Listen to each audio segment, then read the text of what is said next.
Well, hello there, and welcome to the Webinar Talk Show. My name is Tom Singer. And I'm Eliz Greene, and we're at a different time, Tom. We are. It's not 11 o'clock. We have a special event. That's right. Well, we couldn't do 11 o'clock today because today was the National Speakers Association final day of their Influence Conference, and we didn't want to be broadcasting when that was happening. Because we wanted to be on the broadcast watching what was happening. And we have had a fabulous time at that conference, and it has exceeded our expectations. I know we talked on a previous episode of what was planned. We're going to have a debrief with the NSA staff on how it all worked out and lessons learned and that sort of thing. Because they did. You're going to want to know. Oh, they did. It should be a case study for the meetings industry about how to turn a planned couple thousand person meeting into a online event and spread the learning out for several months. So they did a great job. Yeah, it was a 3.5-month conference instead of a 4-day conference. So we'll talk more about that. But we have, in the spirit of influence, one of the influence sponsors with us today. And we're really excited because eSpeakers is a company that, as long as I've been a professional speaker, has certainly been an important part of how speakers run their business. It's also an important way that meeting planners can connect with people who are, speakers who want to be at their and should be at their conferences. So we have the co-founders of eSpeakers with us today here on the Webinar Talk Show, and that is Joe Heaps and Dave Reed. And basically what they do is eSpeakers is where the speaking industry does business on the web. And Dave basically makes the products, and Joe makes certain that everybody knows they exist. So welcome to the Webinar Talk Show. Appreciate you having us. Hey, thanks, Thom and Eliz. Well, and thank you for your sponsorship of our conference, because one of my favorite things to do is stop by the eSpeakers booth every year and say hi. It's because we have snacks there, isn't it? Yeah. Yes. Snacks and free consulting on how to fix my profile that I probably haven't touched since the previous year. Yeah, we do a lot of that. We love it. Actually, we're missing that pretty big time this year because it's the biggest event for us in the whole year. And not attending in person is kind of leaving a hole in the year. It's been an odd year. So it has indeed been an odd year. Yeah. And actually, that's one of the reasons that we asked you to join us here. My renewal came up, and I upgraded to the pro level last year at Influence because I went to the booth, mostly because Kate, the wonderful Kate Holgate, my manager, told me I had to. And I always listen to Kate. But when my renewal time came, or I knew it was coming, I started thinking about cash is a little tight, and what am I going to do? And I get this wonderful email from eSpeakers that basically said, hey, I know what you're thinking. Here's what we're going to do for you. And it was like you had read my mind. So good on you. But can you tell us a little bit about how you're making things work for your clients? And you have 2 sets of clients, right? Yep, we do. Yeah, speakers. Go ahead, Dave. I was just going to say we have one set of clients that is our professional speakers, trainers, coaches, authors. Then the other set of our clients are event organizers. They're the meeting professionals who hire those speakers. So we're on both sides of that. And we love them. What's that? We do love them. We love those people. Yeah. We all love those people. We all love those. Yeah. No, they're great, and it's great because it's not like a conflict between those two. That's the peanut butter and chocolate making a Reese's, right? Right. So yeah, it's good stuff. Joe, you were gonna say something about that. No, I was just gonna say that like the whole COVID and pandemic and all that has just been really heavy on everybody, and we see it front and center. We are right in the trenches every single day, where we have speakers that are saying, hey, I'm just getting by, or there's a few speakers that are actually speaking more than they did, which is a surprise. But for the largest majority, I mean, every day is a little bit of a downer in the sense that you're speaking to so many people that are just struggling. They're having a hard time. And you know, these are successful speakers and they just don't have anything on the calendar. Or if they do, it's free, right? And I would imagine Mhm. because you have two different marketplaces, two different constituencies that you serve, both of those are hit hard. I mean, obviously speakers are hit hard, but meeting planners can't have most of their meetings. So everybody you serve is having problems. So what are some of the steps you took to help both? Well, one of the things that we found with the event organizers is they honestly haven't really got a good grasp on what to do to move forward as fast as the speakers did, right? And so one of the things we found from them is in March, when kind of everything tightened up, we saw a lot of jobs getting canceled or postponed or moved to virtual. And we had event organizers constantly you know, inquiring about, do you have virtual speakers? Do you have people who can present virtually? And we said, of course, we have tons. Everybody can present virtually, right? And so we started sending them a few options, and we got feedback like, hey, their internet's not great. Their lighting's really poor. You know, one speaker actually had the kitchen in the background of his video and his wife was making dinner or whatever, you know. And it's nobody's fault.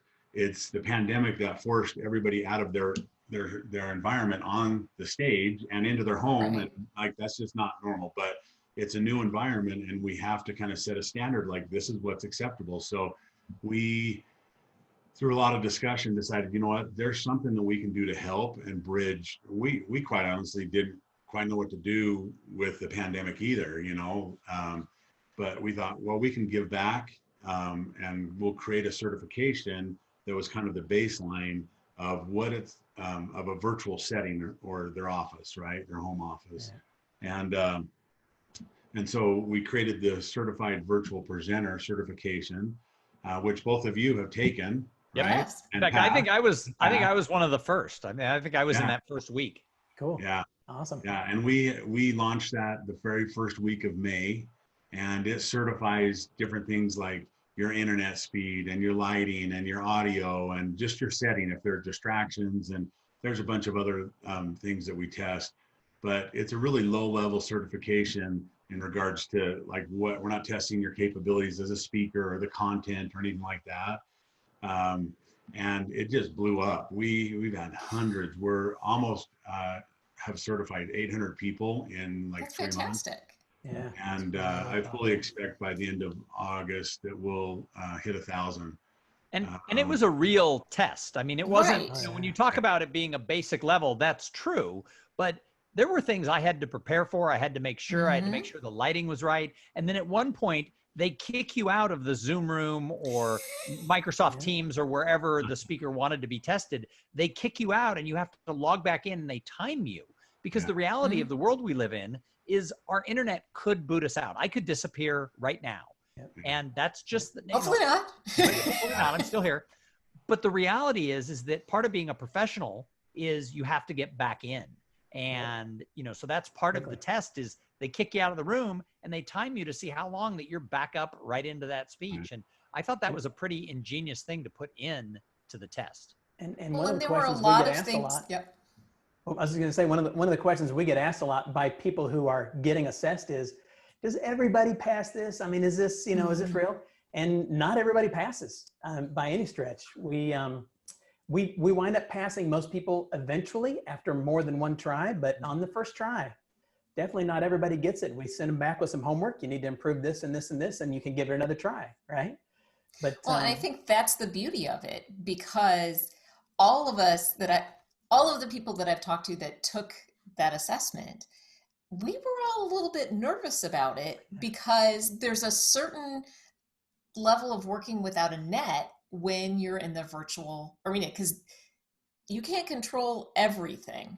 So it's about thinking through what you would do if something goes wrong.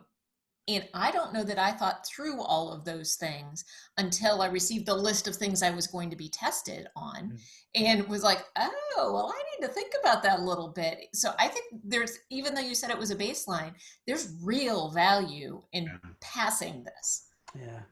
And we've heard, in fact, I was talking with one of our staff members that works with the event organizers a lot. We call them, you hear me use the term buyers. In our world, they're the buyers, right? Sure. So it works with the event organizers a lot. And she says that as she's been talking with those buyers about which speaker to hire would be great, that she's able to offer them. One of the things that we take during the assessment is what we call your virtual proof video. It's a little 60-second clip of you on Zoom, on whatever tool you're certifying on. And we put that on your certificate. And she says that the event organizers love that. They love an opportunity to see you in Zoom, in your environment, to know that you look good, to know that you sound good. And that's been a huge selling point. Well, now that you've told me that, I need to go redo mine.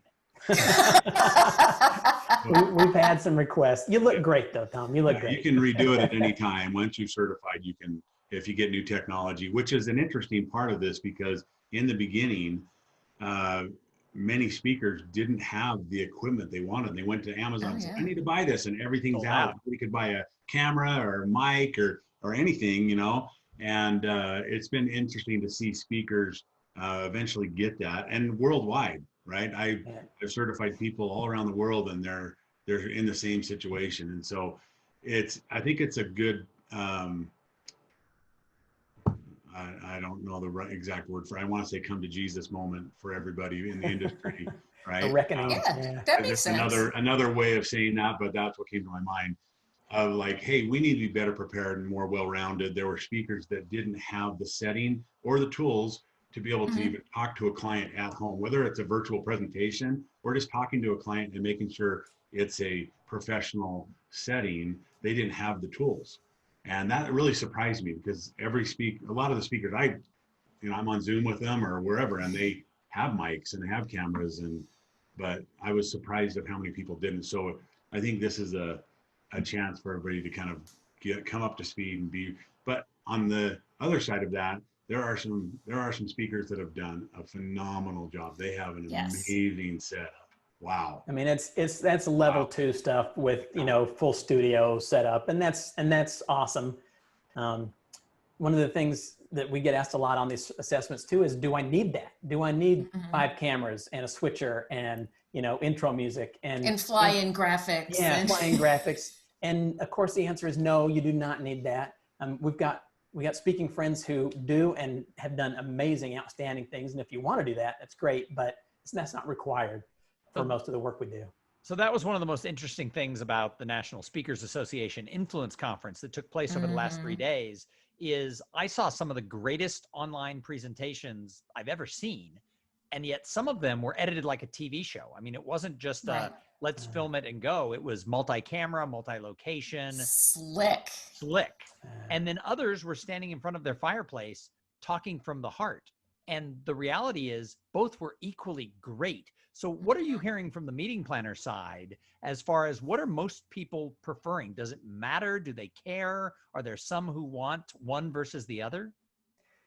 I don't know that we're getting a lot of requests for the really slick professional things. That's not something that's getting asked for a lot. Like, hey, I need a presenter who can present virtually, and they need to have 3 cameras, and they need to have a post-production manager in there. So that's not to say that they wouldn't love it if it showed up, but it's not what they're asking for necessarily or expecting from folks. Well, and just to add to that, I don't think they're asking for it because they don't quite know what they need. And from my personal experience in talking with them and working with our internal staff who works with them directly, there's about half of the event organizers that have a clear vision of what we're going to do and how we're going to do it. And they're quickly pivoting and saying, let's do a virtual event, or let's plan an in-person event that will have a hybrid element. I personally believe that there won't be any events in person that won't have a hybrid element into it. Like attendees will join, speakers will join, whatever it is. We did a big event where we hired Simon Sinek for big telecom group out in the Philippines, and they were really skeptical about doing a virtual event, first one they've ever done. And they did it along with our encouragement and help, and Simon, of course, knocked it out of the park and did a great job. But they had 8,000 employees on this Zoom call, and they said this provided a platform that we would have never been able to like reproduce in person. Like it's different. You can ask questions, you can see people. It's just different. It provides a different element. So they knew what they were. Now they want virtual, right? Right. But I think the other half that doesn't know exactly what they want yet, I think they might like somebody that says, I have a professional environment, I have the switchers, I have everything, I can produce this for you. And I think there might be a spot in the industry for that type of presentation. Yeah. I think it's just expanding. You know, like it's not been great. The last several months, it's not been great. That's a good way to say it. But I do think as we move forward, in some ways we opened up new opportunities, because you're right, Joe. I think as we move into going back and meeting in person again, are we going to leave those people who enjoyed doing virtual things with us behind? I doubt it. You know, it's how are we going to integrate those things together? And, you know, Thom and I have been doing that work for 6 years, so we're big fans of that. Yeah, I mean, we've believed for a long time that if you're going to do a hybrid event, it's more than just broadcasting your main stage to people watching on their computers. And that's why we think having a separate host for the at-home audience, you know, was a great idea. And 6 years ago, we took that to the marketplace and people said, that's awesome, but they weren't ready to invest in the at-home audience. Do you think that this idea of meetings, live meetings, investing in the at-home audience, do you think that's really here to stay? Absolutely.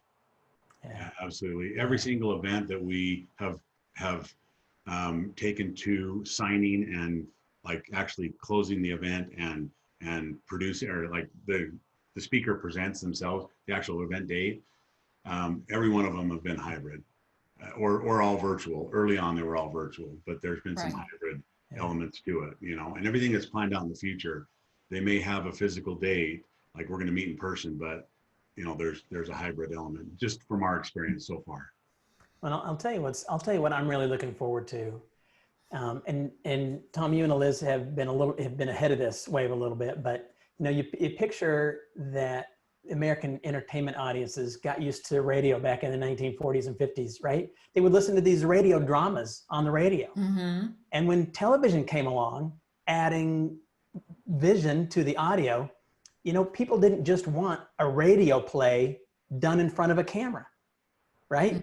There's all this whole new world of possibility that you can do now that you've got video to go with the audio. And I think that we are in that kind of renaissance right now with this. And I think that people like you guys are going to continue to find really cool new ways to use this format to do things we haven't seen before. Yeah, we don't know of anyone else, and I'm sure there's other people who have really taken this idea of the interview into the idea of your virtual conference being such an important part rather than just talking heads over PowerPoint. Yeah, that's a great idea. And I was talking to a speaker last week that had a kind of a cool idea of like they're making more money than they did before at their event.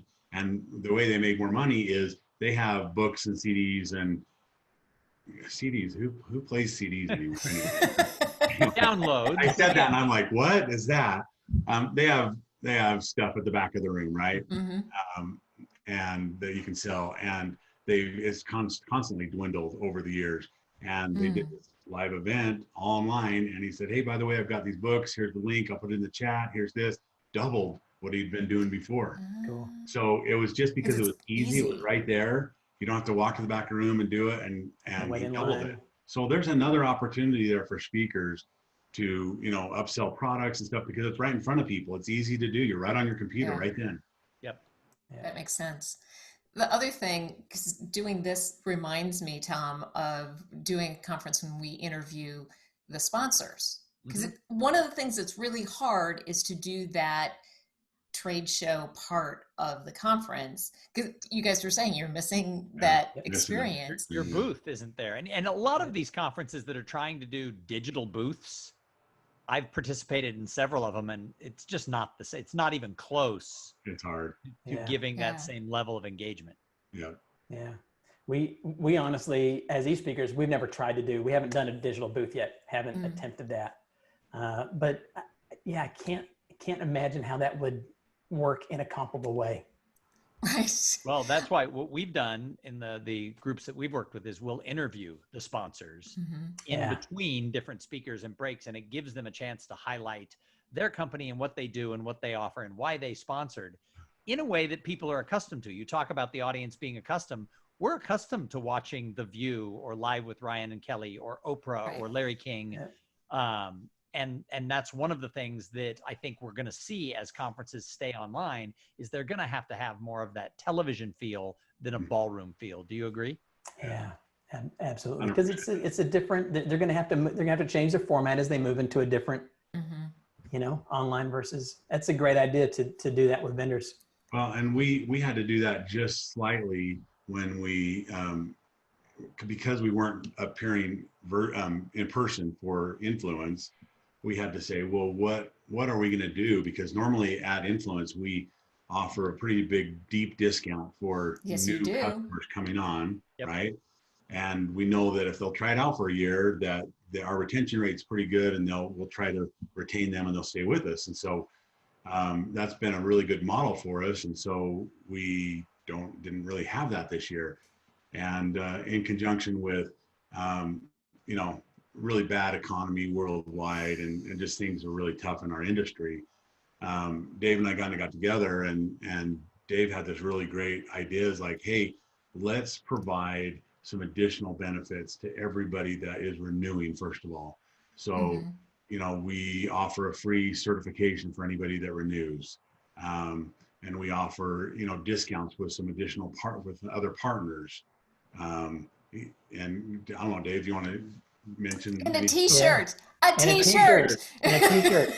No, you know what? It was, Joe was gracious to give me credit, but I don't deserve it. It actually came from some of our speaking friends, some of our longtime speaking friends who have said, you know what, this big, huge discount that you give to people signing up new, never been with you before. These are new customers.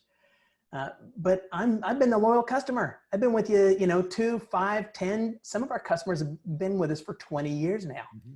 And what are you doing for me, right? Help me feel good about this. So that was the impetus for it. And so we thought to ourselves, what can we do to show our gratitude and to show our loyalty back to these customers that are loyal to us? And that is a great story for people in the industry, not just the meeting or speaking. Absolutely. Industry. A lot of people are hurting right now, and companies like eSpeakers who are saying, what can I do to ease some of that pain this year? I think are the ones who are going to be remembered on the other side. So kudos to you for doing that. That's cool of you. I do have a picture of the t-shirt if you want to see it, if that's appropriate. Mine hasn't arrived yet. I'm looking forward to it. Can I share this really quick? Sure, yeah, absolutely. Right? My renewal, but it's in my photo thing, so you'll have to see here. Nice. Keep calm and zoom on. I love that. I wear a large. That's the front, and then this is the back. eSpeakers. I love it. Yeah. Hire me on eSpeakers. That's awesome. I wear a large. I don't know if my renewal is.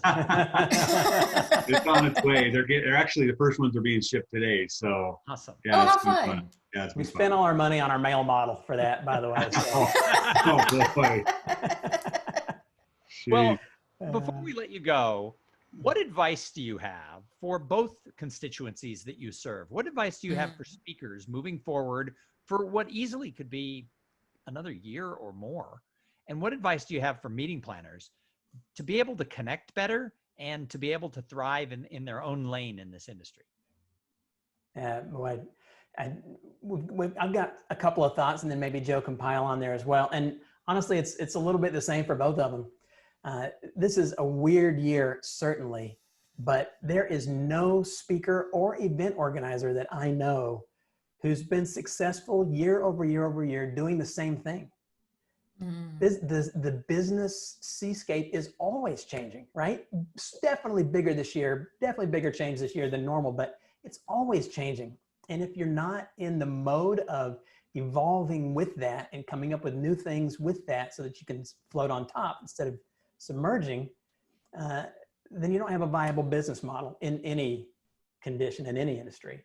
And so that would just be the advice. And that's not novel advice, but to both speakers and event organizers, to be agile.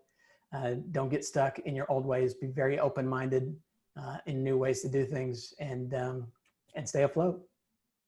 Joe? That's good advice. Yeah, that is great, Dave. Hard to top that, or top it or match it or whatever. But in my experience so far with this is this industry is a big ship, and you can't just pivot and say we're going this direction really fast. It's every little notch that's going to take us to that direction. And as speakers or as meeting planners, you're not going to be able to accomplish it all in one move. It's going to be little moves over time. And so, for speakers, it's getting your certification. It's adapting people. Well, there's people like Jason Hewlett. He's done this a little bit before, but was mostly an entertainer and now has kind of branched over into giving corporate presentations and mixed in his entertainment as well. So he's doing the same thing. In fact, Jason outfitted his whole house with all this stuff I'm sure you saw on the Influence, and done a really good job. But I think that it takes speakers, you've got to take this serious because this isn't going away. You are going to give presentations online for the foreseeable future. I mean, I just don't see a time where that's not. You may be in person, the audience is online. So you're going to have to be familiar with this setting. If you're not, I've done some certifications for speakers that just didn't feel comfortable behind the camera. They're more comfortable in front of an audience. And so I think my point is that you've got to get up to speed because this isn't going away. And I think for event organizers, it's just an adapt and move forward in the future. And for speakers, particularly, we're providing a great way to hire speakers through eSpeakers. Both Eliz and Thom are in our directory, and with many other speakers as well. They're the best, though. Let's just say that. And we're going to put that on a continuous loop. Yeah, there you go. Exactly. And look for the little badge where they're certified virtually, and that's where you can put you don't have to do the groundwork of vetting of trying to find out if they have a good environment or if they have good enough internet. Just look for the badge and you're good to go. So that's probably what I would give event organizers at this point is look for the badge and trust it, and you'll be safe. Yeah. And don't cancel your event. Let's figure out don't cancel your event. Let's figure it out. Hey, don't cancel. I will say this, out of all the events we had in our event system at the time, we either took postponements or we talked them into postponing it or going virtual. We didn't have one single cancel. Oh, that's fantastic. So, and that's credit to our staff who really worked with them and tried to help them see the value of it and things like that. But there are many in the industry, obviously, that just said, nope, canceled, done, like, we're out of it. And, so if somebody watches this and they're either a speaker or they're a meeting professional and they're like, I don't know that much about eSpeakers, how do they find you? Easy. Just head to eSpeakers.com. Right there on our homepage, you can pick your path, whether you are an event organizer or whether you are a presenter, and find out more about us from there. But eSpeakers.com, that's the spot. And right on that page is where, if you're interested in being certified, there's a little button there about being certified. It'll take you right down that path. So it's an easy place to go if you want to know more about that. Read the instructions. Be prepared for your certification. It's not a no-brainer. That is right. That is right. You don't want to show up, get kicked out of the room and not know what to do, or they will fail you.